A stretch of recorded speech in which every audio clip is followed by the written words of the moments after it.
Hey guys, this is Jeff with Hubb's Trophy Whitetails. I'm here in Kansas. It's January the 18th, 2024, and I'm just pulling deer stands out, and I'm checking or pulling cameras based on the amount of pictures they have on them. I leave several cameras up just so it'll show me the deer when they're starting to drop their antlers. That way it gives me an idea when I can start actually getting in and doing a little shed hunting.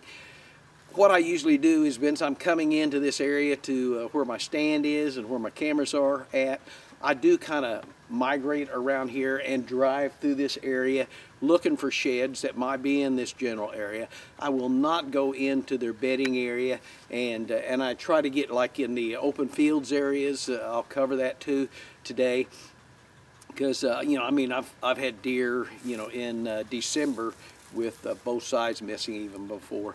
So as I'm coming through this area here, I look over and I do find a shed. It looks like to a 2.5-year-old. Just a nice little 4-point shed here, and just thought I'd share that with you. We'll look around here a little more, see if we can find the other side.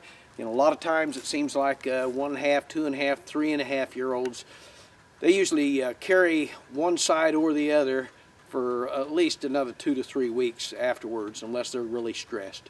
So we're going to look around and see if we can find the other one. Well guys, I'm out here on this big open field. It's a brome field, and there's a lot of red clover mixed in. So the deer come off these hillsides in this thick bedding area, and they come out in this area and feed. And a lot of times I find sheds out here. I'll find usually about 10 to 15 sheds on this area. Probably looking at roughly 80 to 100 acres. Well, I was hunting, it would have been probably late November, early December, and I was over here in a cedar tree on this thicket catching deer as they came off their bedding area, and they would come by a mineral and salt station, and then they'd work their way out into this red clover field as they went to this cut bean field. And I was sitting up in that tree, and I noticed 2 different eagles kept flying down here in this general area, and they were feeding on a carcass of some sort, which, you know, I'm probably 400 yards away. I wasn't able to really tell through my binoculars, you know, what they were feeding on, other than it looked like it was a large carcass. So I come out here and just drove up here a second ago. A nice buck, you know, probably this buck would probably be a 3.5 or 4.5. He's missing his right G3. Looks to me like, if you know, based on the pictures that I had of him, he had damaged it in velvet. You know, either got kicked or run into something and damaged it. But I mean, he's got really nice G2 on this one side. I'd say that G2's got to be pushing. That's got to be pushing 12 inches. So I've contacted the Bourbon County Game Warden, Jim Bassoni, and I'm waiting on his call back, and then I'll either remove it from the field and put it up here in a, there's an old vacant house, which, I mean, it's probably over 100 years old, this house is, but there's an area there I could store it in where I don't have to worry about someone else trespassing out here and picking it up, or any critters chewing on it. So I'm either going to wait for him to give me the okay to do that, or pick it up and take it up here and just wait in that position until I can get a salvage tag. I'm guessing this buck probably would have been in the low to mid 130s had he not broke off that G3 on his right side.